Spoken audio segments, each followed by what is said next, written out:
median of individual series data for odd number of data points.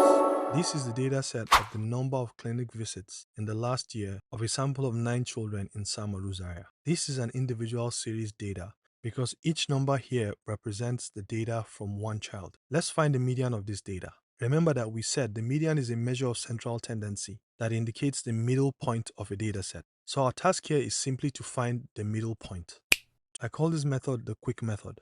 So as usual, we'll first arrange in ascending order. And since the median is the middle number, and at the median value, half of the data values will lie below and the other half will lie above the median, right? So we can cancel out from each end to find out which data value is left in the middle after cancelling equal numbers from both sides. So let's cancel the first and the last, and then the second and the second to the last, and then this, and then finally this and this. And here you can see that our middle number is 3, and that's our median.